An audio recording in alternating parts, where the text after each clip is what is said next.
Welcome back to Weaponized. We are on episode 17, and I am back with the boy Soul. How are you doing, Soul? Pretty good, man. Busy week. 1 week away from Switch 2, and we got a big game that came out this week. Oh, yeah, that's true. Like, it's kind of hard to ignore. I don't know why I responded like that. It's true.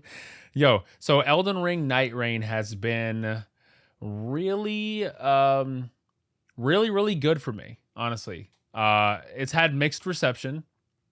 People have not been too sure how they feel about it. But I've seen a lot of very negative reactions to it, and I've seen a lot of very positive reactions. So I'm gonna give my perspective and my take on it because I've been playing it for quite a bit.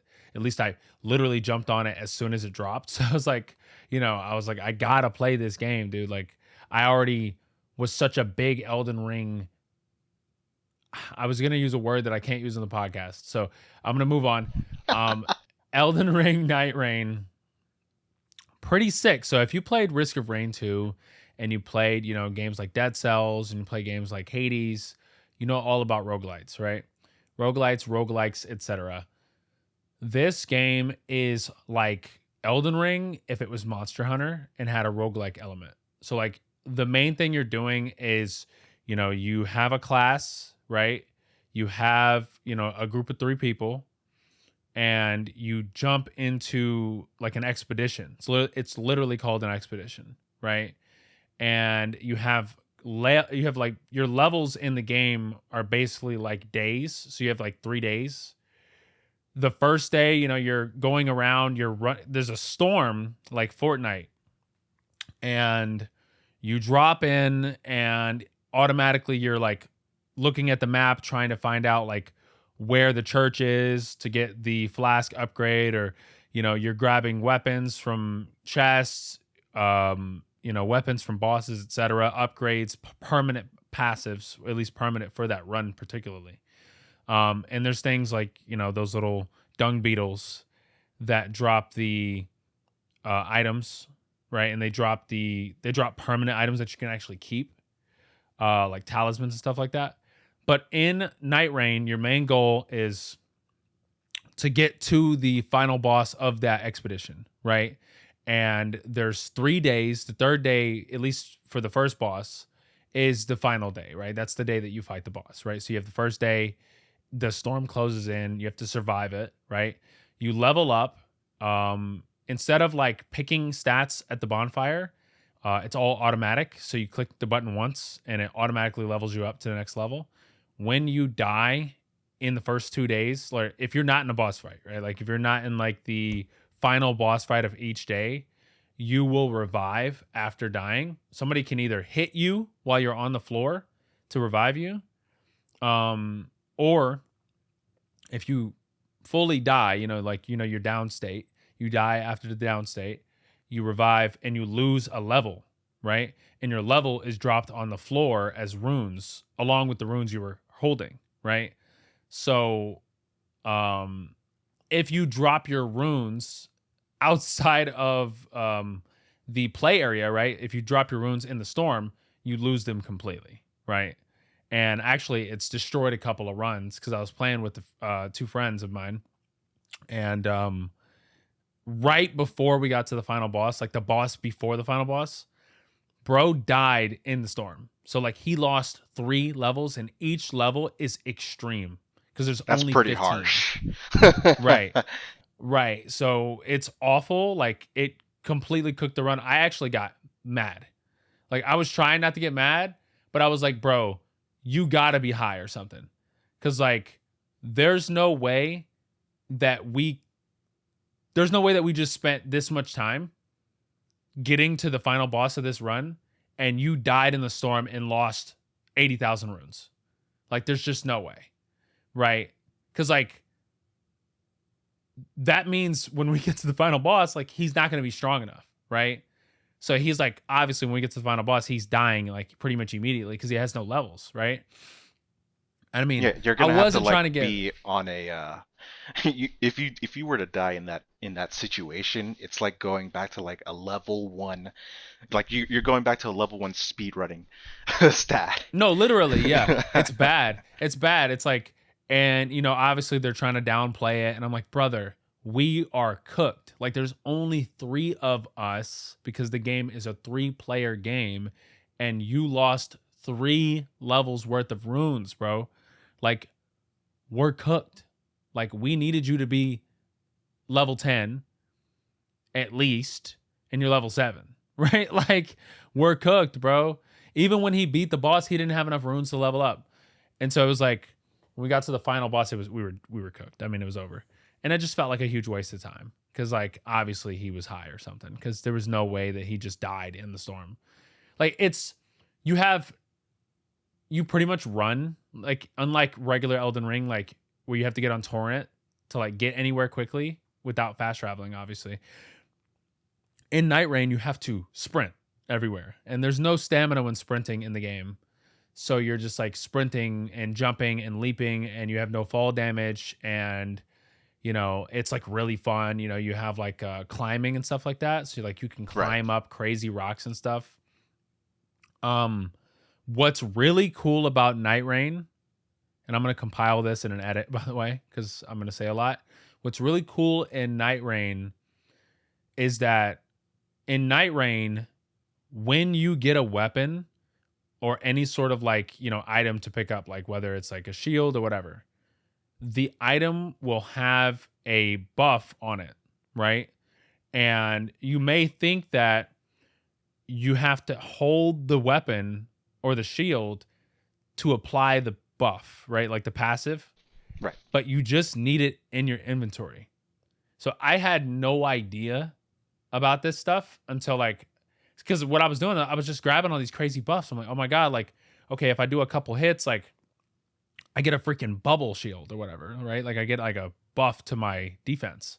And like I had all these crazy passive buffs on all the weapons and stuff I was picking up. And I had an inventory full of crazy buffs. And I didn't know. I was like, dude, I'm super powerful right now, right? And then I'm like, are the buffs from the weapons in my inventory applying even when I'm not holding them in my hands? Right. And so I looked at my character, like, status, right? And I had every buff from what was in my inventory. So they count as items, like actual equip items as well. So like Wow. when you pick up a weapon or a shield, it also serves as an equip item for your passive buffs. So I'm like, okay, well, when you beat a boss, right, in the game, and you can beat multiple bosses in a single day before fighting the final boss of the day, you can look at the 3 options of items to grab. You can only grab one, right? And because mostly what we were doing was grabbing the passives because we thought that that was what we needed to do to get the buff, right? We're like, oh, this weapon sucks, but it has a really good passive. You might as well just skip it, right? We learned that the weapon also served as a passive. We're like, this is a huge game changer. This game just became a whole lot better, right? They've also changed the functionality of a lot of the um status effects, like being poisoned and stuff like that, or poisoning stuff. Like it's different. It doesn't function the same. Like it feels very refreshing. It doesn't feel literally like I'm playing Elden Ring. Like it doesn't feel like I'm playing like a Elden Ring mode per se. It does feel like I'm playing a different game. There's a class that I'm playing. I forgot his class, but he has you have like these like ultimates, and you have like special moves and stuff like that, and they're on the bottom of the screen. He has an ultimate that literally turns him into a gigantic beast, right? So like when I transformed into this for the first time, my friends I was playing with, they were like, dude, there's a huge boss on the screen. Like, dude, out of nowhere, there's this crazy boss. Like, and I'm like, dude, that's me. And they're like, that's you? And I'm like, yeah, bro. He's like, bro, my like ultimate is trash compared to that. And I'm like, I'm sure it's not. I'm sure you just don't know how to use it. Like, my ultimate literally turns me into a giant monster, and I can jump and leap and just smash and slash stuff. And it's so cool. And he has another his other ability gives him like the Sekiro wolf like parrying. Like he literally gets like the Sekiro gameplay. It's so crazy. Like it just turns the game into Sekiro. So it's either it turns the game into Sekiro or he turns it to a giant beast, right? It's so cool. It's almost And like so you have a these best of relics. souls, It almost. is, yeah. Like it's almost as if like Elden Ring Nightreign absorbed the Dark Souls like franchise. Um which is so cool because I never thought we would be able to get um any more Dark Souls content. Like obviously after Dark Souls 3 and the Ring City, we thought that Dark Souls was over with. And I think Artorias is a skin. Artorias is a skin. But it's like there are going to be more DLC characters, I think. And I mean, I'm just really excited for where this game's going to go. I know that they're planning on trying to do duos. I know a mod just came out from the guy who made seamless co-op for Elden Ring. He already made the mod, or at least there's a prototype of this mod that allows you to play 2 player, which is crazy considering he made it in like 24 hours. He probably already fundamentally understood how Elden Ring originally worked. So he probably just carried over that information to Nightreign and it probably just worked the exact same way. Right. But duos definitely need to happen. 4 player, that is a must for me. Because I feel like when I'm in, I have a group of like 6 people that I call pretty much every night. And, only 3 of us can play at a time. And it's like everybody wants to play the game. Like we all bought it. Like none of us had a conversation about the game before buying it. We just all happened to buy it. Like, right. And so we're all like, oh, I'm playing Nightreign right now. Oh, I'm playing Nightreign. Oh, we got to play. Let's play together. Right. And there's only 3 players. Right. There's not 2, which is weird. And the director's like, and it's not Miyazaki, it's a different dude. He's like, oh, this is an oversight. I made a huge oversight. Right. He had an interview with IGN where they asked him a question about it. And he's like, well, we didn't know. Like, what do you mean you didn't know that people wanted duos? Like, that's really strange. That opens a Like, whole can of worms right there that we can discuss on why there's oh, maybe less favorable things in Night Rain. yeah, yeah, yeah. Let's cut to that, Oversight. Soul. Yeah, so that's the kind of the reason for a lot of the bad reviews that it's getting on Steam. While it does have a lot of players, like people are giving it pretty negative press. Like, I mean, in terms of like what the reviews have been saying about the game, like it does align with what the community is saying, right? Yes.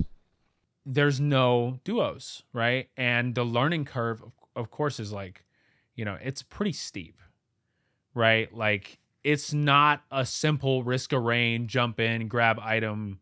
Item is explained to you very well, teleporter, boom, next level, next level, next level, final boss, right? Like it's not that complicated, but it's Elden Ring.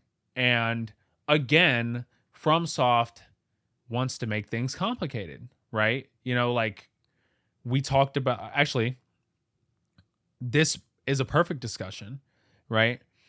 With all the games that they've released, from Demon Souls to Dark Souls to Bloodborne, to Elden Ring, right? The games that they've released with multiplayer functionality, right? That are in the Souls, overall franchise, right? The Soulsborne collective. Right.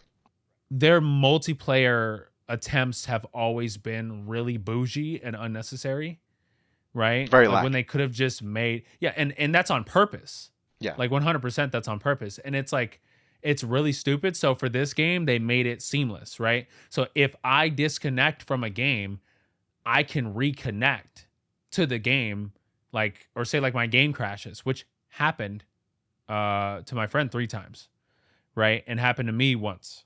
So every time his game crashed, he was able to hop back in the game. Like the game would ask him, "Would you like to hop back in the session?" And he kept all of his, all of his gear and leveling and whatever. He kept it all, right? And that's a good feature, right? It kind of like save states the person's existence in the game and gives them a window of opportunity to come back, right? But what really sucks, so is the fact that number one, it's still Elden Ring, so it sucks on PC for the most part. Obviously, I have a 4070 and an i9. You know this, so it's really not terrible in terms of performance. I'm not really experiencing any issues with that. Yeah. It is 60 FPS, yes. Um, Risk of Rain is pretty much what I would say top brass if we're talking about like the people sitting at the round table of, roguelikes, right? Risk of Rain is the ultimate for me. Um, so I'm thinking, this game is going to be like that. They're going to take cues from that game, and Risk of Rain has so many features. Really, this game should have been released in early access. Now, I haven't played past the first boss, so I really don't know what there is left. I think it's great. Like, I think the base of it is really great, and I know they're going to add a lot to it. And right now, there is a lot to play with, dude. So you have a lobby, like the round table, Right. hold, and that whole area is really sick.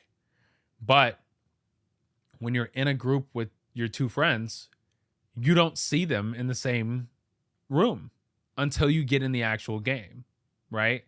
Like, you don't see them walk up to everybody has their own instance. Like even Warframe in your ship, you can invite people to your ship or to your apartment, in Holvania. Like, it's so unusual that it still feels so splintered even when they've added, more seamless co-op features, right?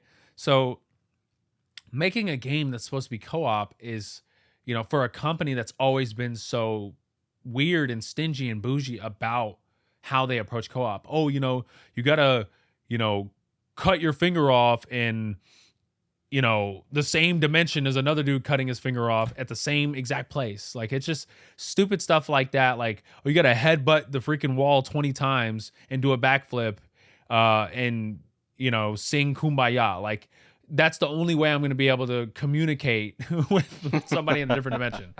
So the co-op features, they suck comparatively to other games. Like, of course, comparing it to itself is one thing, right? But comparing it to other games, they suck. So, I mean, of course, I know you haven't picked it up yet, but I'd like to know some of your thoughts. I know I've been going for a while, but it's just because I played it. I'd love to know some of your thoughts on what you've seen. And I know you covered it on Game Rant, and I want you to talk about that. Oh, yeah, I do have a lot of thoughts despite not playing it. I've been on a sort of Souls hiatus in recent years after Elden Ring came out, and it's just because, I felt sort of like a franchise fatigue. I just played so many Souls games up to a point where I'm like, I need something different. And I think Elden Ring Nightreign is a really interesting game. I think the early access comparison is like on point because the release of this game really does remind me of like these, like these early access games that come out and they need time to cook even more after they're out. You know, it's kind of like the developers need time to sort of adapt to what people want instead of giving them an experience they know is going to deliver like right off Yeah. the bat. And I mean it explains so much about this release. It's $40. Um, the risk of investing in a game like this is lower, especially now since there's already discounts. Like you can go on Newegg, buy this game for around $34 or so. So the Yeah. entry point is really really low compared to a lot of bigger games. And I do think From Software this had to come eventually. Um, because multiplayer market is huge. People want to play games with their friends, and the Souls franchise is so huge at this point. I mean, Elden Ring sold over 30 million copies. That's huge. So No, it's nuts. yeah, it's Like, crazy. that's Like this is like GTA really nuts. numbers. This is GTA numbers from like PS2 era. But there had to come a point where you know Miyazaki and all the staff at From Software were like, we have to finally make a push for multiplayer. We have to learn how to make these systems. And I think Night Rain, unfortunately, is the title that is bound to have growing pains because of it. They're Agreed. going to learn how to balance this game over time. They're going to learn that, oh, We, of course, should have put more thought into duos. We should have given people some more ways to connect. I mean, the fact that you can't really like voice chat with people, like strangers and stuff, is kind of crazy considering this It's game so promotes stupid. communication. Yeah, it promotes communication. It's like, you kind of want to avoid the trap of like a Destiny back in the day where, oh, I'm playing this game online, but to really match up with the people I need to play these activities, I gotta go, uh, looking for a group, like go through that chat on that companion app back then to find people. And again, it's an interesting case because it was either now or never, right? Because they do intend to stick to making these solo experiences that people want. Um, interestingly enough, this game is doing something good for them because they are getting the feedback and sort of things they need to know so that when another game in a similar vein comes out, the Duskbloods Right. finally arrives, they're gonna have some experience, and that's gonna be super important because imagine if something as huge as the Duskblood came out on Switch 2 with these issues. Oh, it would be a little bit disastrous because that's a new IP, and at the same time, that would have been their first online foray, really, into like a co-op experience. So Yeah. I do think a lot of the issues do come down to just inexperience and oversight. Um, because it this game does a lot of good things, but it's also lacking in so many fundamental areas that make a cooperative game so good. And Yeah. also, it just seems like game balance is just kind of, out there. Like if you want to play this game, you do need those three players. 100%. It's all based on the game balance that they made. Like they balanced it around three people. And so in order to have two people, they have to make a two-person version of the game, basically, is how I see it. And that's a big issue in itself Hmm. because if you dumb it down to like two players as well, you'll also have to be like, okay, we want this game to reach people that played Elden Ring, and a lot of them are solo. Like they're not playing Risk of Rain. They're not playing these sort of co-op experiences. So if they want to 100%. get people into Nightreign as well, because this game is going to be cheaper eventually down the line, and there's going to be what, like a year of updates or so by that point. Hmm. So if they want to keep getting people in, you know, solo experience is going to be vital as well. Because again, like take a game like Fortnite, you can buddy up in that game, have a good time. You can also dive in by yourself, without really like having to depend on your other teammates. Like sure, like you're gonna want to win as a team, right? But you can dive in and have fun that way. Uh, just diving right in. But yeah, it's there's definitely a lot of issues that need to be addressed for Night Rain to really like pick up and really be the great game that it should. Because I think right now it is a good game. Um, I haven't played it myself again, but a lot of it points toward there was just a lot of things that From Software's inexperience with co-op games ended up leaving exposed. And that Yeah, is why a lot of the issues in Night Rain are the way they are. it's true. That's true. And you said a lot of great things. One of the things that I want to point out that you said, that I agree with and I didn't even think about was like, it feels like FromSoft wants to do things their way all the time, and they would rather do things their way than make more money doing it like correctly, and doing it like they're supposed to do it. Like the whole, you know, mandatory 3-player. There's no voice chat at all, which I think is really asinine to me. Like, how did we create this game? Yeah, it's incredibly bizarre. It's the bizarre room in Wonderland in Kingdom Hearts 1. You're like, why am I here? I don't really even need this to finish the freaking world. Let me just go to the Trick Master, right? Why do I need to go back in here? Besides, for the simple fact that I want to 100% it. Dark Souls has obviously incredibly terrible co-op and incredibly terrible PvP, no matter what, no matter how you slice it, right? There was obviously community for it. There was always going to be a community for a game like that, right?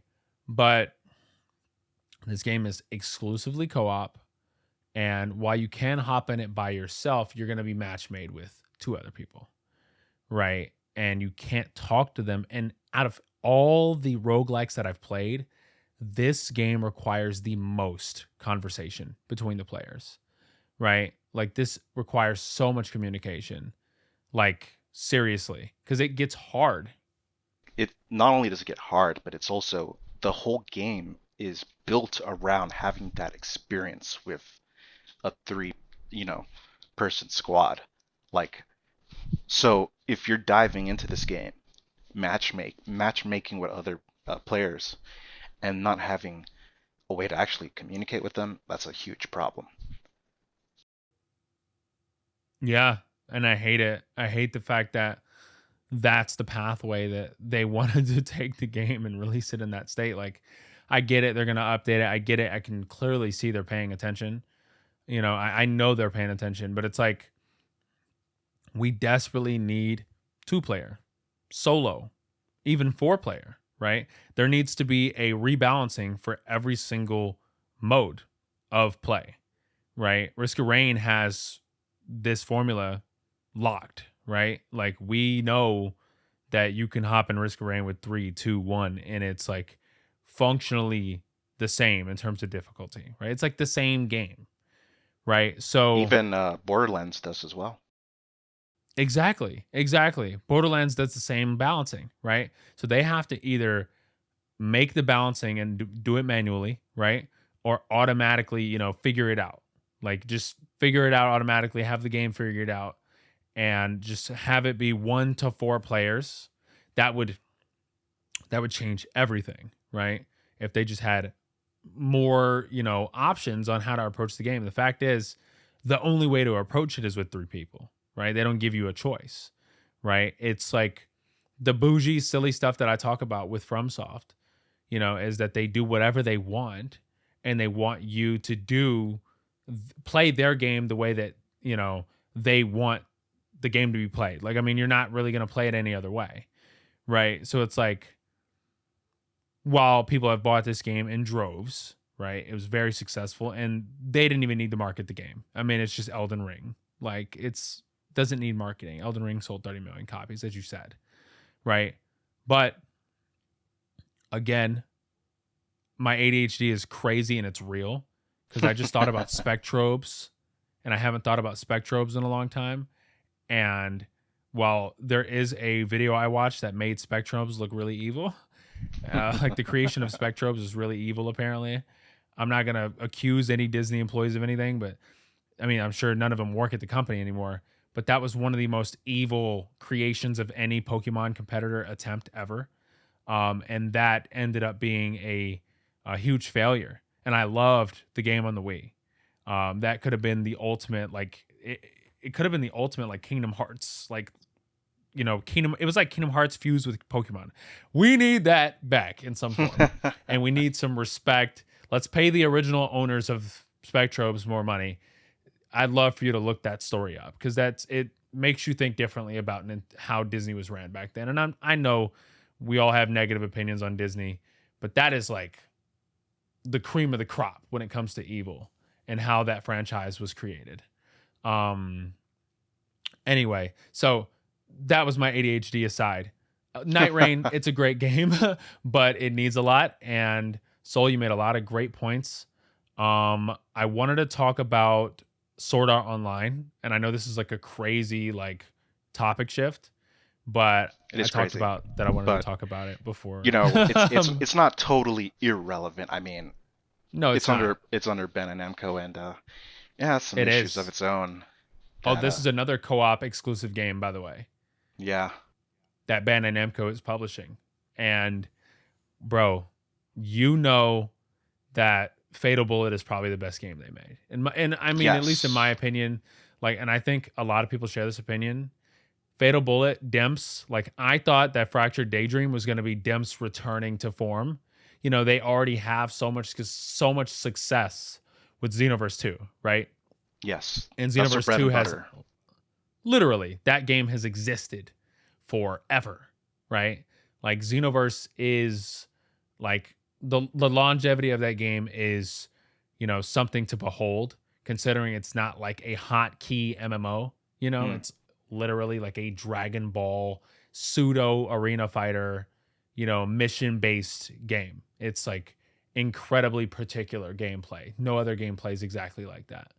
right. Right? So it's like Fractured Daydream. I played the beta.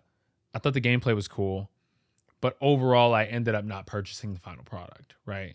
And while there were other things coming out in October of 2024, you know, they were not the reason why I didn't buy the game. I didn't buy the game because I thought, you know, a couple more games of this and I'm going to be real bored.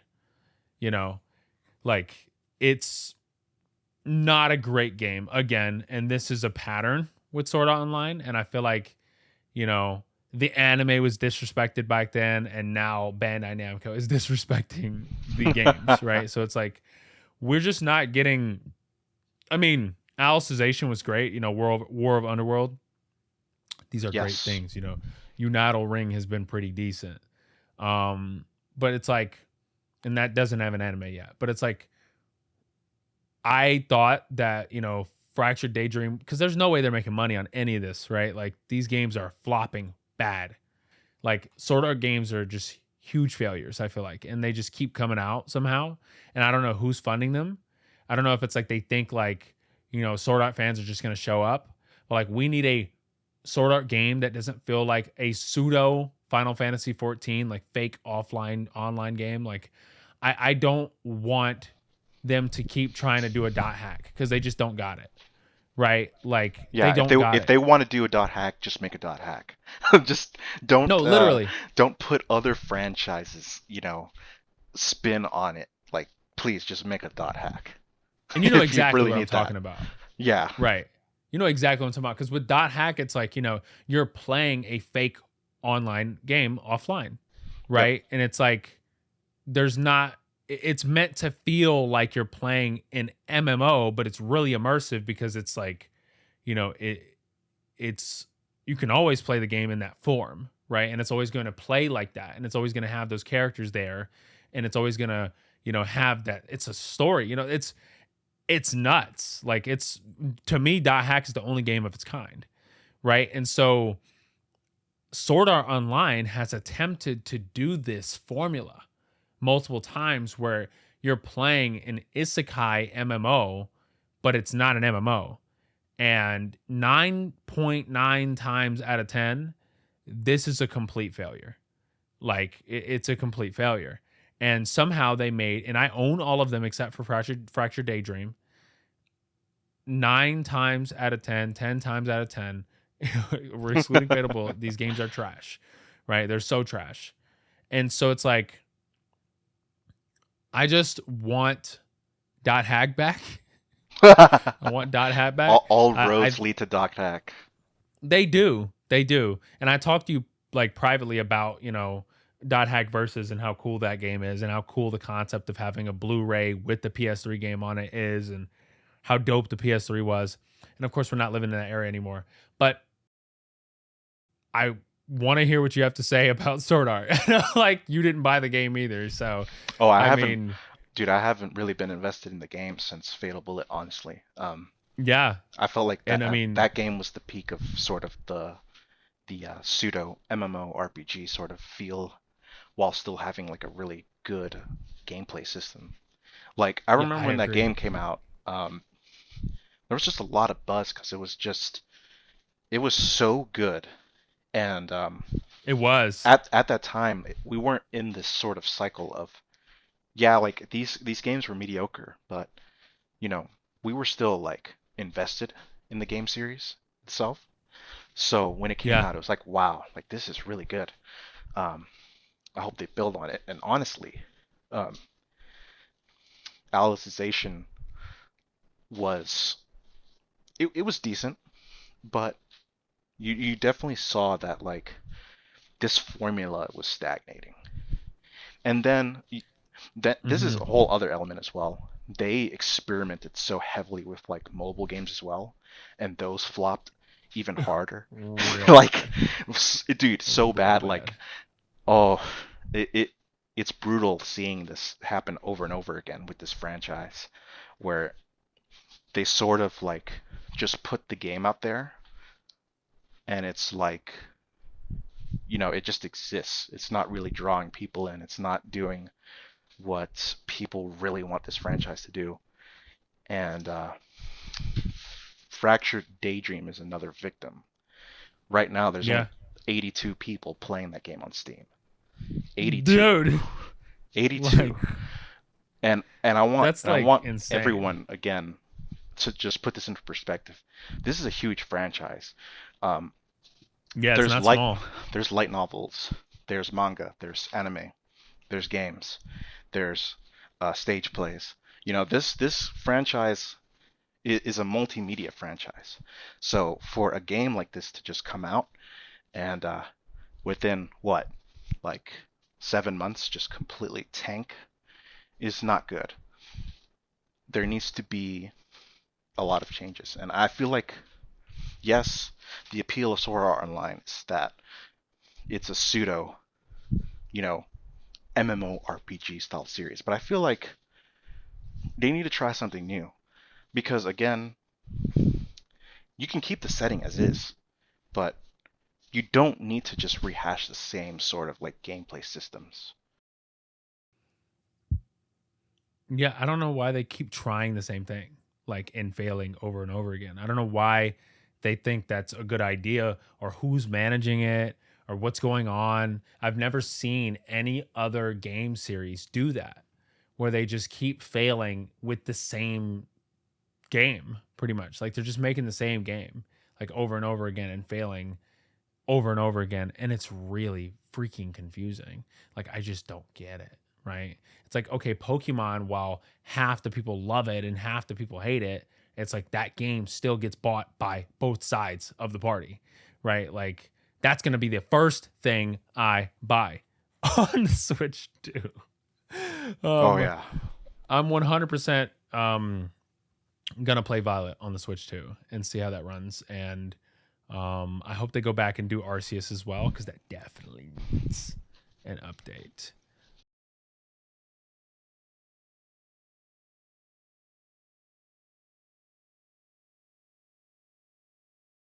I'd like to know what games you're gonna buy and what games you are going to. I mean, I assume you're gonna buy everything, but what games you're most excited about playing first on the Switch too? Oh, there's a long list, honestly. I feel like Yeah, go out ahead. of out of all the consoles, like I'm just looking back at it, like I'd say like the past 10 years, this is the console where I'm like, wow, there are so many games I want to pick up. It's unreal. The first one off the top is honestly, Cyberpunk.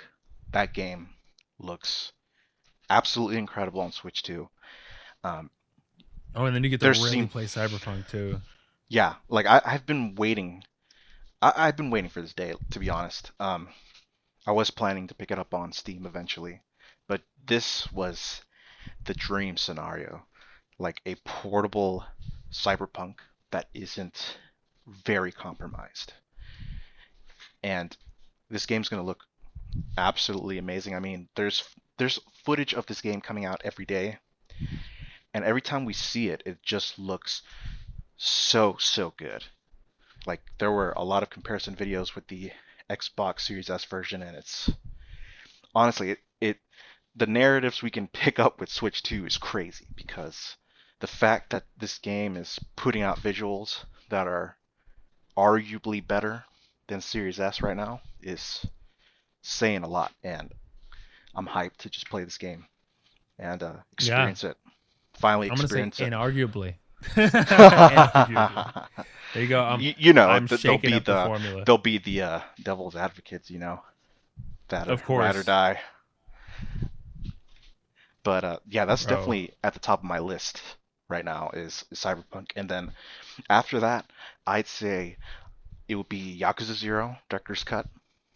I'm actually like really looking forward to like revisiting that game and seeing what's new.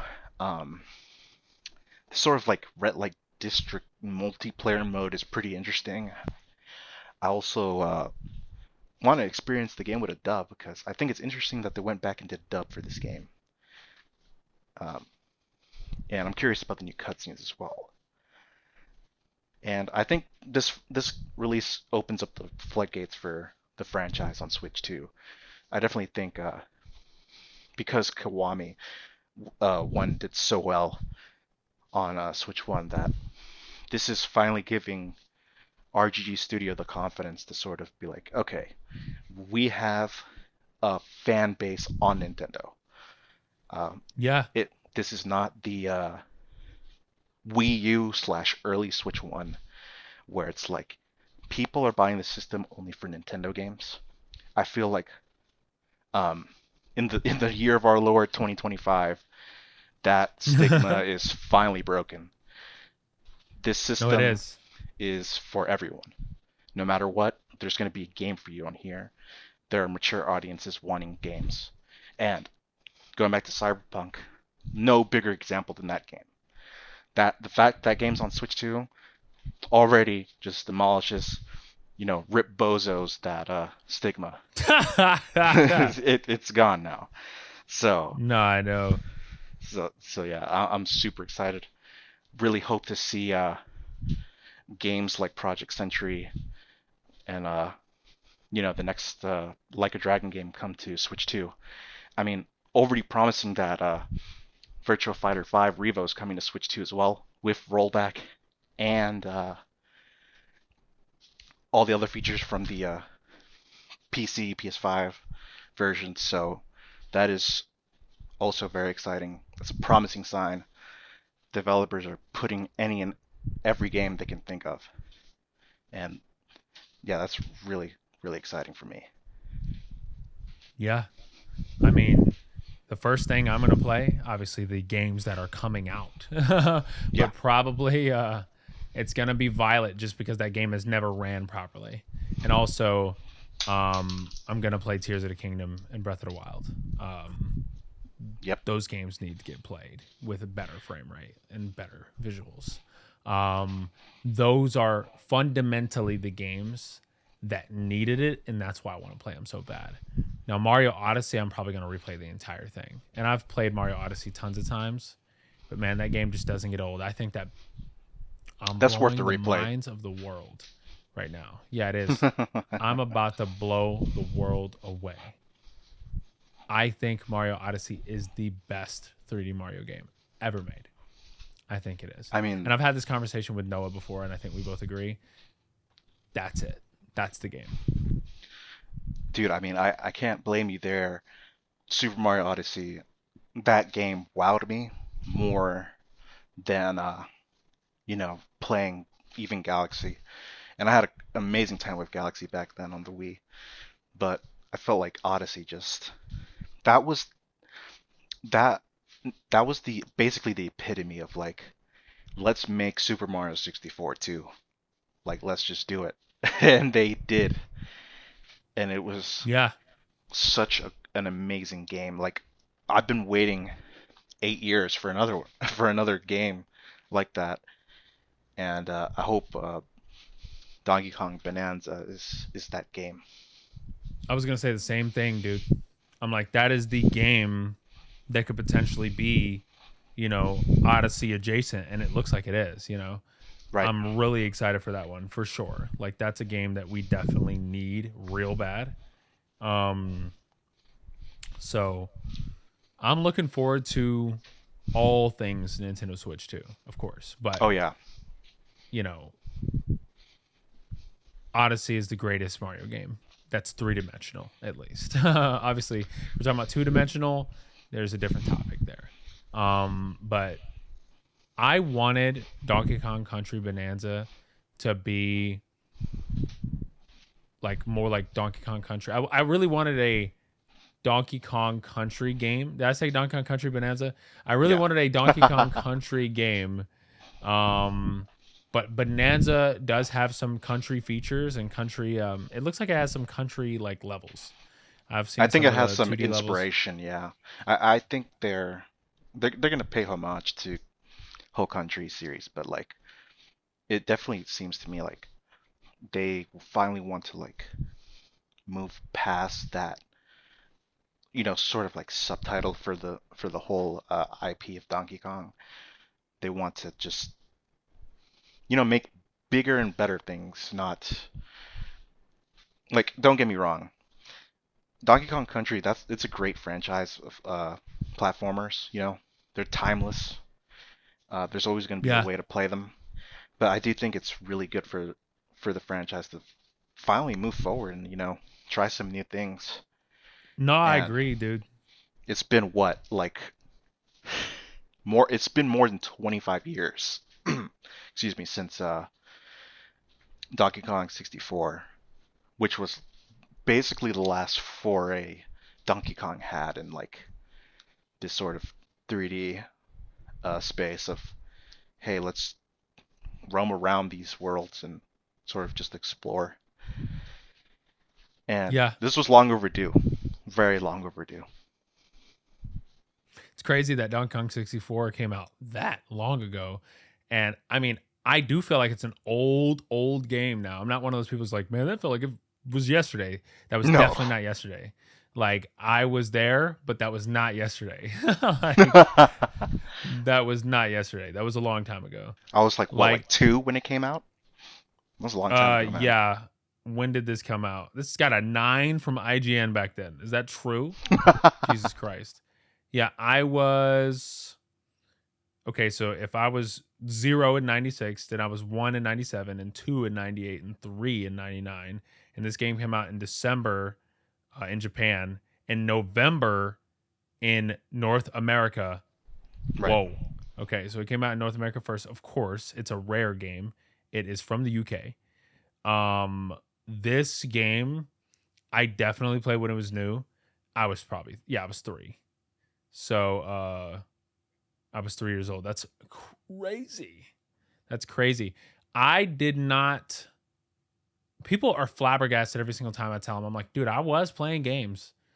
Like, I was gaming when I was real young.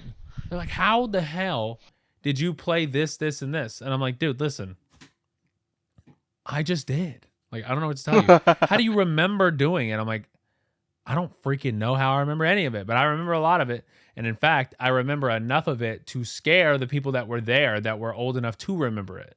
Like, it's not like my memories were completely, adult intact, like every single day was, chained to one another.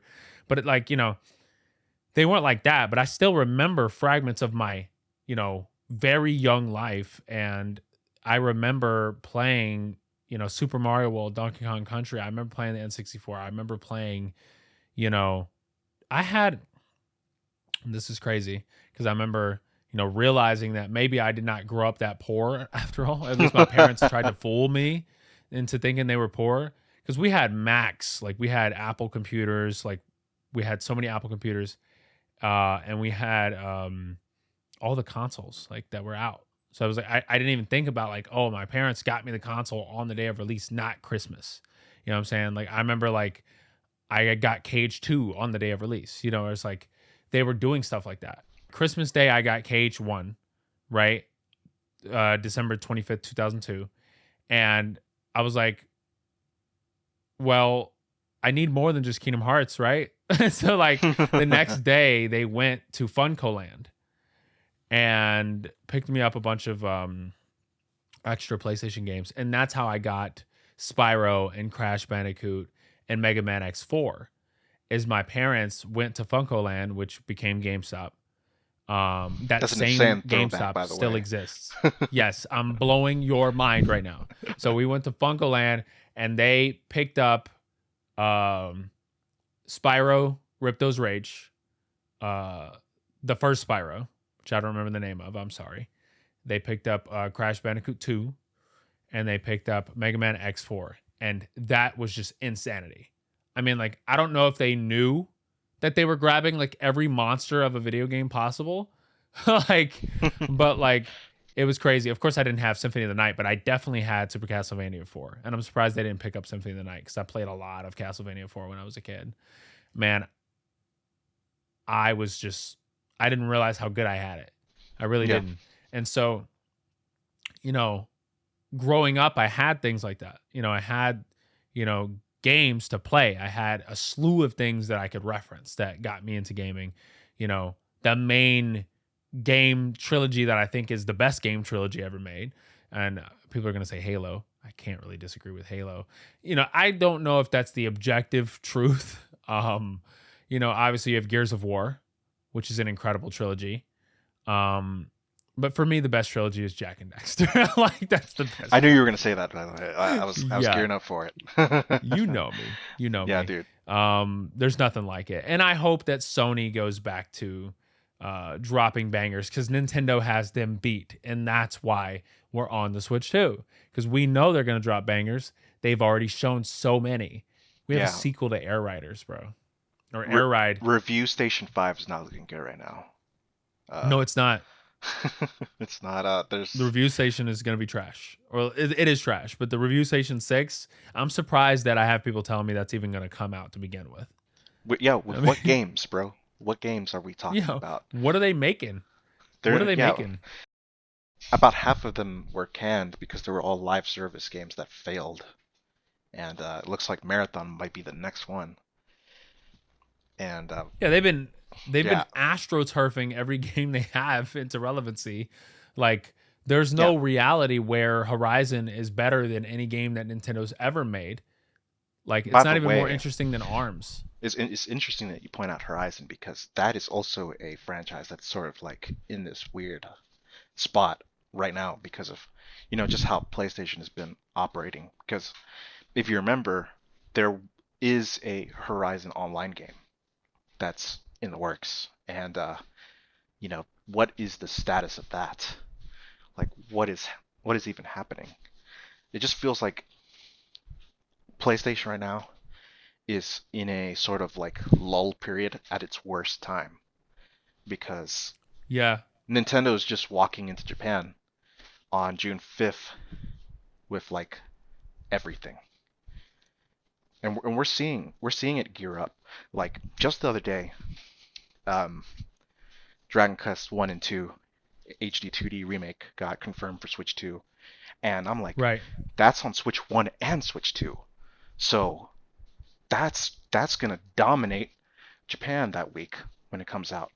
Like you're gonna be seeing nothing but Dragon Quest and NS on those sales charts in Japan. So yeah, it's It's it's insane. it's it's really insane to see this situation sort of unfold. It is. And I think Sony is to me out of luck. I mean, I can't imagine how with the way that they perceive the industry, Hmm. how they're going to even be able to make a game come out cuz like I don't know what's coming out from Sony. I literally don't. I Yeah, mean, like I can't name a game that's coming out from Sony. you saw how impactful Astrobot was, right? And that's a really good game. Um, Incredible. that came out and it was like, whoa, like Sony actually put out like a really amazing game that's new. Like that took Yeah, that's not up. stereotypical, like a platformer. Yeah, like and it's funny because PlayStation has had that sort of history with platformers and adventure games. So it's like that is literally like the perfect release for them. It did really well, but like Dude, it has so what's many next cool after that? references, bro. Like I know it's like really corporate for me to say this and really like consumerish, but like they had references that weren't even like things that anybody would know. Like they had Dark Cloud 1 and Dark Cloud 2 I did like see that, yeah. astrobots. That was crazy. That literally brought back just a wave of just memories. Yeah, those Again, developers were knee deep back then in PlayStation. Like they loved PlayStation yeah, for what it Dark brought. Chronicle is my favorite ARPG ever. Just to let y'all Yeah. know. Like, and obviously Kingdom Hearts 1 is my favorite video game. I don't feel like they align in the same way. Like the thing is, Kingdom Hearts 1 being an ARPG, it's the ARPG elements of Dark Chronicle that I like more than Kingdom Hearts' ARPG elements. I don't think Dark Cloud's gameplay would serve Kingdom Hearts, right? But I think that Kingdom Hearts overall, the progenitor of all this, the Genesis, right? That is Kingdom Hearts. And so Kingdom Hearts 1 is my favorite game of all time because of that. It's not my favorite ARPG. And that's crazy because my favorite ARPG should be my favorite game, but it's not. Dark Chronicle is definitely in my top 5 though, for sure. And I think, it'd be great if they unleashed some of their old franchises and just like let them, I would love for them to publish those on other platforms. Like I think I would kill, and I know this is really niche, but I would kill to have, those old level 5 games on the Switch. Like just full Oh, that stop. would be perfect. Yeah, that's the Yeah, perfect platform for them. it is. Like, dude, thinking about Nino Kuni 2, that was on the original Switch, right? And it's like Nino Kuni 2 kind of had like a diorama system similar to it. It wasn't exactly like the one in Dark Chronicle where it's really meticulous, of course, but it had a similar system of going to different towns and doing missions and getting NPCs, into your kingdom basically. And obviously in Dark Chronicle, in Dark Cloud, you're taking NPCs and you're putting them in specific regions and areas to build up the future. It's different. It's not the same thing. Right. But Nino Kuni 2 does feel like a spiritual successor in that, right? Do I think it's better? No. But I think that it's pretty close. So I'd love for Nino Kuni to come back on Switch too, in some shape or form. That Crossworlds game was moderately successful for a time. It wasn't a huge flop. It actually did well for a time. It did not end up doing the Genshin Impact numbers. Most games don't. Yeah, the But most that they strive for, which unfortunately they don't meet. yeah, Crossworlds, is this even still out? You could still download this. Oh wow. This game is still out. Yeah, Nino Kuni 2. it's not really marketed or anything. It's not like, you know, it's not like a Wow. Wuthering Waves or something where, there's consistently people coming back. Yeah. I I really don't like that they spent seemingly so much money on this. Yeah. When I played Ni no Kuni 2, I thought to myself, like, man, I really wish this overworld was a lot more exciting. I wish that the skirmishes didn't exist. Like, there's just certain things in that game where I'm like, why does this exist? Right. And I Yeah. wish that the plot wasn't so stupid, like it kind of just becomes stupid really quickly. Like, you get attached to Evan and his story about being a king, and then it all of a sudden just like starts to deteriorate really fast. And then, Yeah, it's the it's clear plot that starts. like Roland was like the big, focus of that entire game. Yeah, it Even wasn't even though, about Evan. yeah, even though he was basically he basically took Evan or into his like tutelage basically and was like, okay, where our adventure is going to be what drives you to become king. Yeah, I love the core concept of what it's doing. I feel Yeah. like no other story has written, a president, isekais into, what did the US get hit with a nuke? How did the Yeah, game dude, start? he got Like, he got nuked and in isekai into the that's world. just that's It's just so crazy. mind-bendingly dark, by the way. It is, yeah. Like, that's super twist. That's like a really twisted opening. It's like I couldn't really grasp the entire thing at first, and I'm like, did America just get nuked and the president got isekai'd into a different world? The president being the tutor and the teacher of a king is crazy. Like, that's just so interesting. Yeah. Like, imagine like Barack Obama going back in time to like teach Canute the Great, like how to like unify like the Anglo-Saxons or something. I don't know. Like, dude, it's just wild. Like, that's just insane. Like, it's like it's almost like Final Fantasy 15, like as we know it now, but like your main character is not Noctis, it's like Ignis. Like imagine, like you're basically the one guiding them to greatness, and then yeah. that happens. Yeah. Like, I don't know, bro. Like, it's just crazy. Like, it's a crazy plot, but like it just ended really limp to me, and I was really disappointed by the ending. And it Yeah, felt like the ending of Watch Dogs, where you're like playing a really good game, and then you're like, that's it. Oh, sorry, ending of Watch Dogs 2. Watch Dogs 1 has a really good ending. Um, Watch Dogs 2, like the part where you hack the entire planet, that's nuts. Or yeah. like when you're like in the satellite and you're hacking like different like CTOS. That was peak Um, hack the world. that was so sick. Yeah, it was. That was so sick. Have you ever seen Mr. Robot? Yeah, I did. Did you finish it? No. Oh my lord, that show is peak.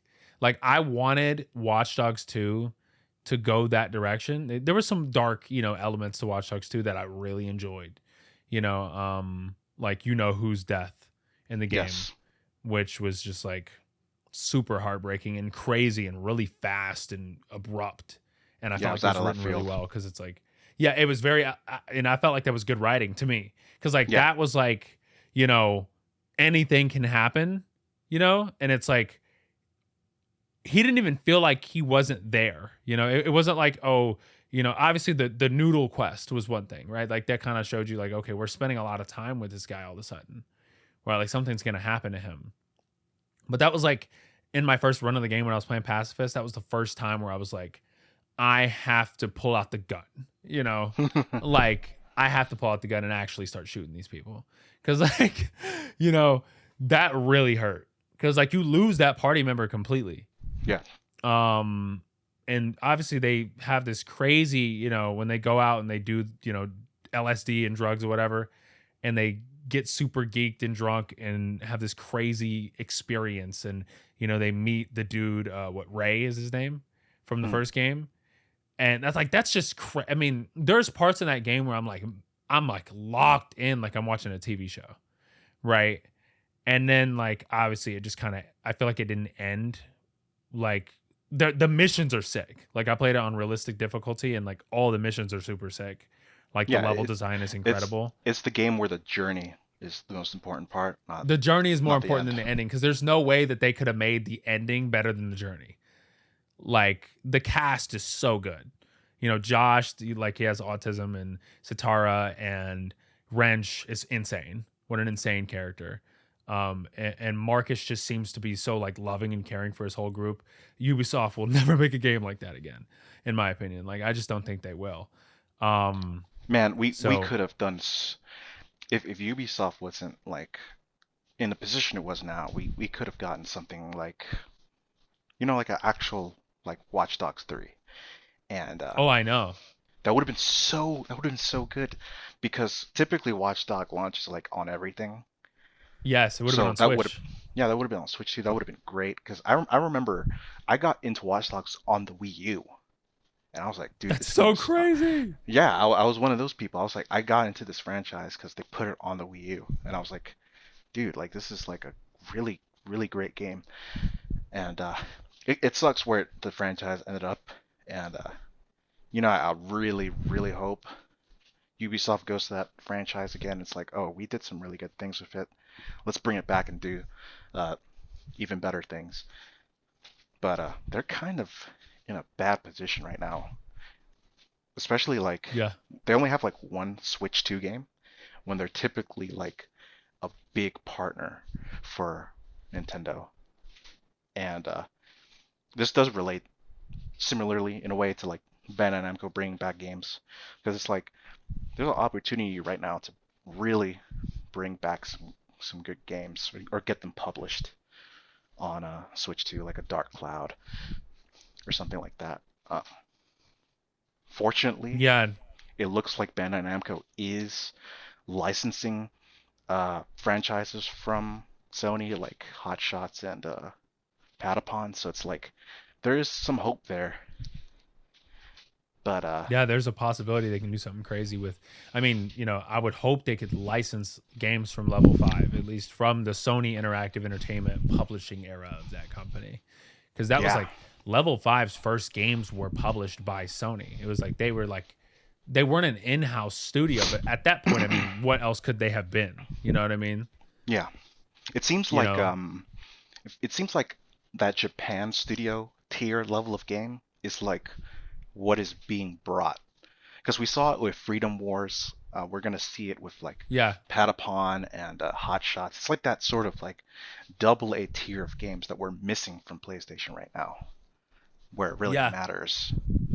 That's crazy because like this could be a whole Switch Point episode. Yeah, Like I completely agree. Like we are missing double A games from Sony. Sly Cooper, Crash Bandicoot, Infamous, right? Infamous is not a triple A game. I mean, Second Son was incredibly gorgeous, but that's like, it's an Infamous game, you know? right. And by the way, Infamous Second Son, what the actual I'm not gonna say it on the podcast. What the actual? Because like, dude, how did y'all drop that game and then not drop anything afterwards? That just doesn't even make sense. Like that's what confuses me about Sony Dude, is it's like there's money on the table with that yeah, franchise. yeah, It's like a dude. DC Comics. In Like they had a DC comic for it too. Go Bro, ahead. my history with Infamous, I bought every Infamous game. Uh, bought all of them. I got into it when Sony got hacked, when PSN got hacked and taken down in like 2011. So like back then, one of the rewards that they gave out was like a copy of I don't remember correctly, but I remember one of the games they gave out was Infamous, and that's how I got into it. I played the whole thing, bought two, and that hyped me up. Oh yeah, I also bought the vampire spinoff. Forgot what the name of it was, but I bought that. I loved it as well. Walked into Infamous Second Son on launch day. I bought the limited edition, the one that comes with Delson's beanie. Like Yeah. that that game was so good. And to me, it was one of the It was final so good, games yeah. dude, it was one of the final games where it felt like this console I was playing this game on experienced the generational leap. Because if you go back and play Infamous Second Son, that game looks absolutely incredible, even by today's standards. It Like does. just the Dude, effects and everything. Dude, it it's had a so crazy. PS4 Pro upgrade. Like Yes. which is crazy and it looks phenomenal. Like I mean it's just such a good looking game. It's another one of those games like Watch Dogs 2 where it completely replicates the city it's, in. Yeah. Like it is literally Seattle. It even has a big poster of Phoenix Jones, an actual like Seattle like infamous superhero that got locked up at the time. And it Yeah. was like free Phoenix Jones. Like he was actually locked up in real life. And Yeah. they did a free Phoenix Jones in the game, which is crazy cuz allegedly, I mean, I don't know if this was actually like confirmed, but everybody says this. Phoenix Jones became a superhero. Like he's literally the most well-known real life superhero. He became a superhero to basically stop the people that were dealing drugs from getting in the way of his drug deals, allegedly. So like like that's nuts. If that's true, this is alleged. I don't know if it's true, but if that's true, that's literally insane. Shout out to Phoenix Jones though. That's kind of an epic way to do that. Um Second Son, mind blowing. Because I love Cole McGrath, right? And, Yes. there's a nostalgia, like an extreme nostalgia that I have for, Infamous 1, 2, Festival of Blood. Like Yep. those are really fun games, right? Especially Festival of Blood because it's really unique and kind of, standalone. And that's cool because you're a freaking vampire. Yeah. But like when Second Son came out, that was such a huge graphical flex. That was one of the best looking games at the time. I remember having conversations with people Mm. about Second Son, and people were like, this is the best looking game. Like that was like one of the, like, up there with Killzone Shadowfall when that came out, and that was a Right. mind bending game, like visually for the PS4. Like 750 Ti PS4 was pushing out some things, right? So it's like 750 Ti equivalent console, dude. Delson, incredible protagonist. Like I have no qualms with him. Yeah. I will never ever forget the evil ending of the game, where, spoiler alert for anybody who hasn't played this game somehow, that he freaking does an orbital drop on his, I would say, I'm not going to call her his mother because I don't think his actual mother, but the leader of the tribe, at least, the lead of that building, right? Betty, Yeah. um, nukes her, blows up that whole side of the world, the country or whatever. Sorry.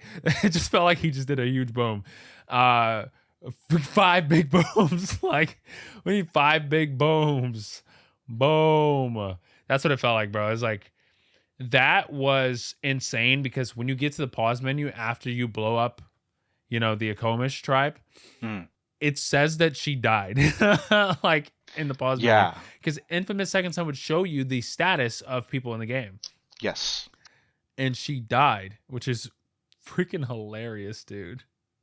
Like, I mean, that game was super outrageous, like in many aspects, but man, I was there. Like it was the game that came out at the right time for PS4 because it was like what, like 5 months after the PS4 came out. So it's like everyone was wanting that sort of game that would take this console to the next level. And yeah, that game was certainly it, man. It sucks that PS5 has not had that game, to be honest. It has no, it not has had that not. level of game where it's like, wow, so this is what the console is like really capable of doing this early on. Um, don't get me wrong, Demon Souls remake looks great, but like it's not. Yeah, it doesn't have the same Um, level of complexity to me, at least, but I get it. It does look good. yeah, it's not like this incredibly new like game that is just pushing the hardware to like it's such a People didn't give Sucker Punch showpiece. their credit, bro. Like, Sucker Yeah. Punch did it again with Ghost of Tsushima, like at the end of the console's life cycle. Yeah, Like, dude, they did the PS4 justice. I say they were the best PS4 developer, like in terms of like actually using the hardware. Cause dude, like yeah, people Ghost glaze of Uncharted all the time. Like, Tsushima, I get it, but Tsushima is like it's so picturesque. Is the best way to describe it. It's just it's so like good, man. it's one of the games that like got a couple tears out of me, like from just looking at it. Yeah, Like I was like, "There's no way that this game looks like this." that And then is when it a came to that is a PC, I was like, perfect "Holy, blend of that's the perfect blend of like art style and realism yeah!" because it Because has there a is an really art good art style to it. style. Yeah. Yeah, like that game is. I mean, that game shows massive respect to everything that it's referencing. Yeah. Right? Like it's just like Sucker Punch just showed so much respect to, you know, the whole sequence of events that happened. Like the way that they portray that and just the darkness and tragedy of it is like, it felt like I was like playing like Dororo. Like I was like, I was like, dude, this is intense. Like it was super intense. And so, I mean, we need more games like that. Sony is not providing. And so, I don't think they ever will. Nintendo is like, we're just going to show you the greatest console you've ever seen, and I feel like they've been doing that, not with the Wii U specifically, but since the freaking Wii, they've been flexing on us. And while the 360 and the PS3 did exist and they were great consoles, that was an incredible generation. Jesus Christ. That was an undeniable generation. Probably the best generation of all time in terms of just like fundamental gaming, right? The Wii brought us, family games. It brought us freaking, Mario Galaxy. It gave us Twilight Princess. Of course, that was also in the GameCube. It gave us a lot of heat. You know what I mean? Like a lot of Yeah. heat. Brawl sucked competitively, but Subspace Emissary is unforgettable. right? Then with the PS3, we had, I mean, literally infamous, right? We had so many good PS3 games. Uncharted, that was back when Sony didn't just have, you know, Uncharted and games like Uncharted, right? And then when they realized, Uncharted was a huge success, the PS4 came out and then it started going down that pathway, right? They still had fragments of who they used to be. The PS5 had Rift Apart. So I was like, okay, well, we might still be here, guys, right? And Spider-Man, of course, is very good. But now I don't know what we have because like we're getting a bunch of remasters, and this is the most graphically obsessed company in the entire world. Like I understand like you guys are the king of cameras, the king of displays. This is your thing, right? You want to make the prettiest thing possible, and we know, and you want to keep updating things to be prettier on your TVs and on your console, and like I get it. That's Sony's thing, Sony. That's Sony's thing, Sony. Sony Kiwami.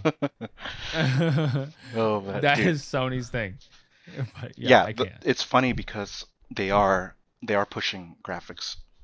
They want those really um, graphically defining games for like a generation, They right? have them. But at the same time, it's like, what do you have to show for it? Like, what is this doing for you? Because again, like these games, for a lack of a better word, like they came and went. Like that's all these games will do. They're not gonna have like some sort of lasting impact. Like here's the thing. Like some of the most impactful games on PlayStation, at least in recent memory, are like like Shadow of the Colossus remake or Death Stranding. Like these sorts of like they got it all right. Yeah. And also like Ghost of Tsushima, of course. Like that did come out, not that long ago. It's toward the tail end of the PS4, but it was really great, and it ticked It all the was. boxes. And it's like Sony's in a position right now where it's like they have to incubate these games now because what they were making is not cutting it. They weren't going to have those experiences from live service. Nobody really wanted them. And the funny Right. thing is that um, it's funny to look back at, but like I feel like a Last of Us Factions, if that were to actually have come out, would have done something good. It's crazy Yeah. that Bungie even had a say so in that game's cancellation, considering how much they've just fallen from grace. It's like they Abysmal. decided it's like they decided, hey, you don't need to do Last of Us Factions. It's not gonna do well. They proceed to bomb in like almost everything except the final shape afterward. Like it's just It's crazy. crazy. Yeah. I mean, there's no other word for that. That's insane. And I mean, dude, that might have been a game that people were actually playing, dude. Like people play Last of Us like it's like an actual Oh, like video game. dude, I've been seeing videos and stuff like on YouTube. Just people like you know they've really been wanting Last of Us Factions, like because again, dude, like a lot of people like if you think of Naughty Dog games, right? You think of like great single player experiences, but like they had really good multiplayer with the Uncharted games. Like if you know, you know. Like you were spending a lot of time in Uncharted 2 multiplayer. Like that was really really good back then. And then Yeah. Last of Us multiplayer was also really really good for its time. And it's like that with how big Last of Us was, it's crazy that the factions project that they had there is the one that got canned. But Marathon went on to be a grand case of plagiarism. That is just tough. Yeah, We can say that too because it's true. Like yeah, that's like undeniable truth, and they had to admit it too, which is crazy. And then, yeah. bro, Joseph Cross and Joe Ziegler came up on that stream, and I mean, it was the most embarrassing thing in the world. They still, even then, tried to deflect it all on one individual bad egg. Like there's not a collective, you know, a collective. negligence, like just the collective negligence, like overall. The fact that Mm. y'all don't even see this or pretend like you didn't see it is crazy to me. It's a studio Like failing. Like it reflects poorly on like the studio the from top entire to studio. bottom. Yeah. I hate that they try to like pin it all on one person that they fired. Oh, this former employee did this. Like, okay, when did you fire them? After you Mm. found out or before? And are you sure that this person is former or are they still there? Because Joseph Cross is still there and Hmm. his job is to stop stuff like that. I mean, you would think an art director would also be somebody who could, whose job it is to keep things like that from happening, Right. you know? And the fact is that that was such a nuke on that game. Like that was like that game got nuked. Like it was already not doing well. Like Yeah. Bungie is already, having terrible press, It's right? what people was waiting for. They were waiting for that one thing that would basically be like a death sentence to this game. They were waiting for it Yeah, because and that was it. they already didn't like the premise of it being an extraction shooter, and it's using an IP that has traditionally been, single player and not like it's like they took this IP and put like a whole different coat, whole different identity to it. So it's like not only is it like coming into a genre that many people do not want to play anyways because there's better options out there, um, but Yeah, it's also not doing a good service to the people that played Marathon and similar games back then as well. So it's like, who you're trying to please here?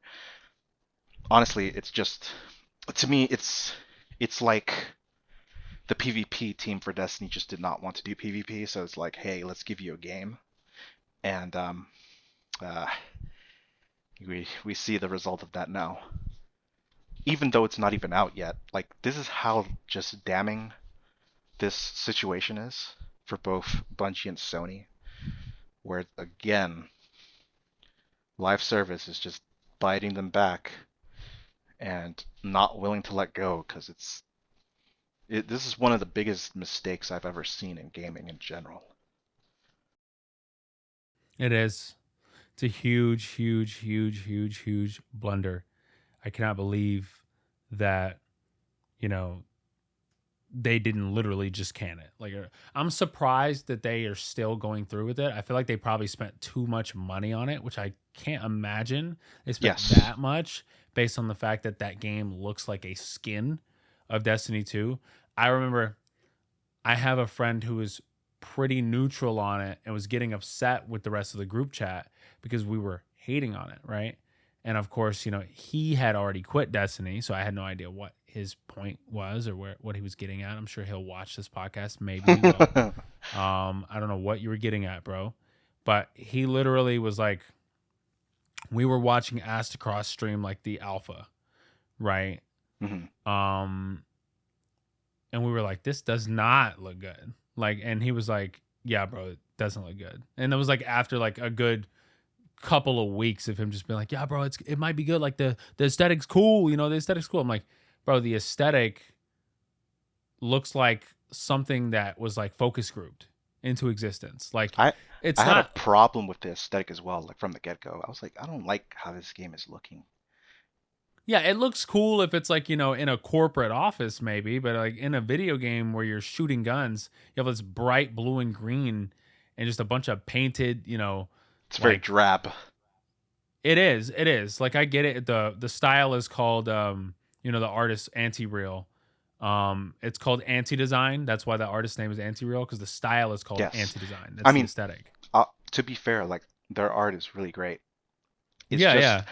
it's It crazy doesn't that apply to a video game well to me. it's crazy that just someone at Bungie, like they want to say, um, managed to just take that whole like aesthetic and just put it on a game, and it's like it's not working.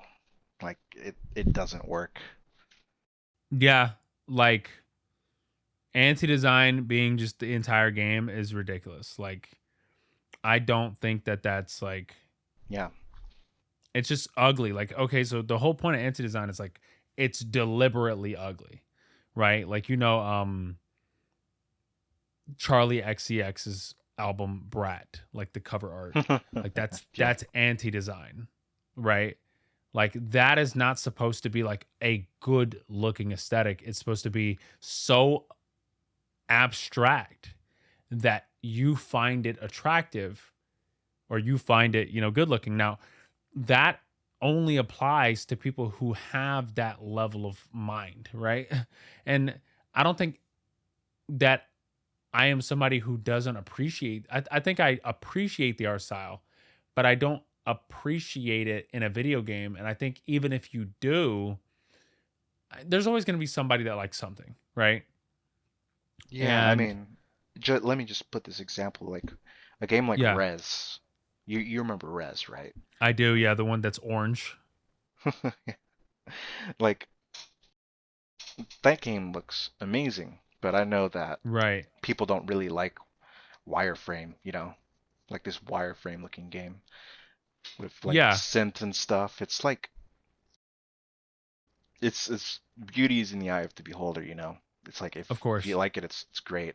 But I feel like for marathon, it's like it's just not good for a shooter, Yeah, especially like sci-fi. Because yeah, it almost reminds me of like Starfield as well, because it just felt like that game was just boring to look at. yeah, it's really drab, and it's like they make those boring. It's like it's not necessarily ugly more than it is just really boring to look at. And when I'm Very playing a video unappealing. game, I'm not trying to be bored out of my mind by corporate aesthetics. Like that's perfectly fine for like my penthouse bedroom, Yeah. right? But like if we're talking about like cuz my bedroom's not really supposed to excite me. At least personally that's how I feel. Right? Like obviously certain people, I used to collect a lot of figurines. I still do have things like, my Dratini plushie and etc. But there's just certain things where it's like, there's certain places where I'm trying to calm down and, I don't think that a video game is a great place to put such a polarizing art style, especially when you're trying to make a bunch of money off of it. Yeah. Like you should be going for, something that is a lot of people can appreciate. And I know that kind of takes away from the perceived corporateness of the game because the game is so unorthodox with its aesthetic. But simultaneously, the game does look like a corporate art project. So it's like I don't like that.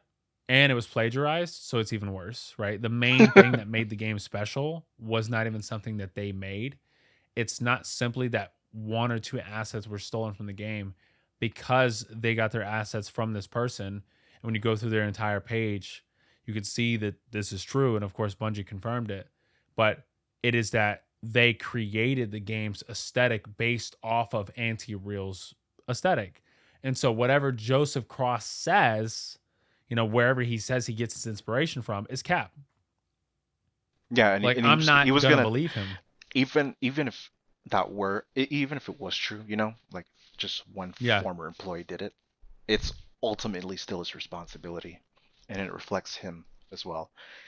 And yeah, you saw that in the stream, just completely stressed, just not wanting to be there, because this is very bad. It's obviously, like, let's be real, Destiny 2 did not make those billions back that No. Sony spent. Like, let's be real, man. Like, what could And Bungie that's way even too much do? money. Like, To make that this much is the money for thing. them? Never. Yeah, yeah. This is the thing. I even had a problem with this back then. I was like, you just became independent only to get bought out, and it's Bungie's not that studio. They're not the ones making all these sorts of games at once that could even potentially generate that revenue. Like they're not Capcom, they're not Ben, like even Bandai Namco. They're not Nintendo. Like they're not diverse with their portfolio. They have Destiny 2, and they were supposed to have Marathon, but now they're probably just still gonna have Destiny 2 and whatever they get from Destiny Rising. That's not making those 3 billion back. Yeah. It's cooked. It's cooked. Like, y'all can just go ahead and give up on That's that great. entire studio. Like, just give up on that studio. Like, let it go. I would just like dissolve it and take those employees and like put them in different studios. Like, I, I I think that's what's gonna happen eventually. I do think that it's just gonna be Bungie in name only. Well, it's pointing into that direction anyways, but I feel like truly, like even leadership wise, it's going to be just, Bungie the studio. They're going to be working on things, probably still operating Destiny 2, of course, but like they're not going to have that sort of autonomy to make something like a marathon again. I just don't think that's happening. facts. It's like it's over with. It's really over with. And I don't think that there's Sony's not going to give them another opportunity to do so, you know? And Destiny Rising is made by NetEase. Like, it's just like Yeah, Bungie has to somehow get Destiny 2 off the floor, which is not going to happen because people have already like left that game completely. Like, bro, I've completely fallen off of Destiny. I'm never going back. Right. So it's like, which is crazy and because I thought I was going to you go back with the stayed on the DLC. Like, ship. I was like, oh, Yeah, you I stayed on did. the ship longer than me. Like I quit before Lightfall and I was like, I'm done. But you kept going at it and you finished Final Shape and you know, but yeah, even with all Yeah. I this new thought it was stuff, it's like, like not it's not promising. I thought it was really, really decent. I'm not gonna say it's good. When I first played it, I was like, I was amazed by the story, Mhm, and how they handled everything and how they closed everything off. Um, when I look back at it, of course, and I seen it. I was talking about it while I was playing it, but the final shape didn't end up being, you know, the big crazy expansion that it should have been.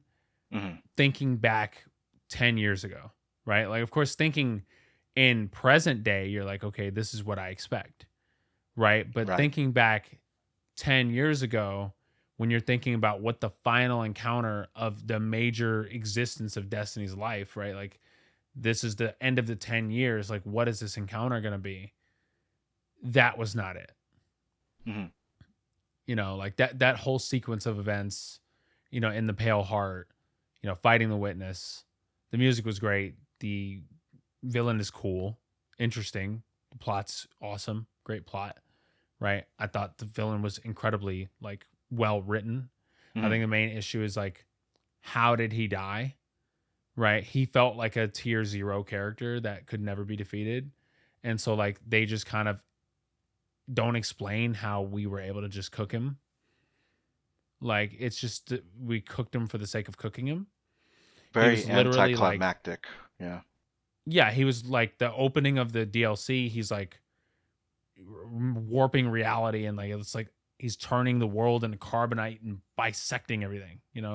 Like it's just like he's doing some like Sentry like Thunderbolts type stuff, Mhm, and like you're just like, how did they beat him? He could have easily just done that.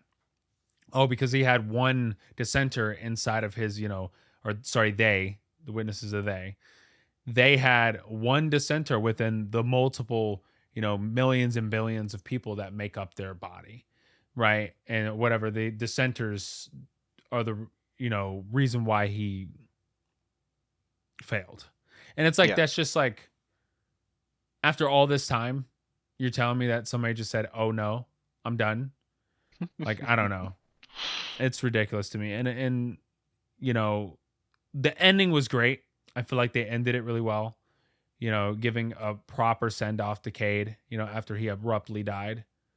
Um, sending his soul off basically. Um, Obviously it's a very Kingdom Hearts way to do it. Just, have Beast show up at Halabashin and have no explanation for it. Or have, Sora somehow revive from the dead, after turning into a shadow, killing himself and turning into a shadow. That's the type of like explanation we get for Cade showing up at the Traveler, to me at least. Like, why is he there? Mhm. Right. So I don't know, but we are we are like literally so deep in this podcast. It's just the exact same conversation we would have had off the podcast on the podcast. So I I think we got through a lot of topics. If you had anything else to say, I'd love for you to say it. uh, yeah, we're again. I said at the top of the podcast, but under a week away from Switch 2, so it's gonna be absolutely busy, absolutely huge everywhere. Here on Weaponized on the channel, anywhere you get your gaming news from, it's gonna be huge. There's gonna be a lot of things happening in June. So, uh, just want to say, uh, stick along for the ride because it's gonna be wild. Yeah, stick along for the ride, guys. You know, we're here. Final Weapon is always going to be here to provide you with all the news relevant to your interests. Of course, for all things, check us out at finalweapon.net or follow us on our Twitter at FNLWPN and subscribe to the channel. Peace out. Peace.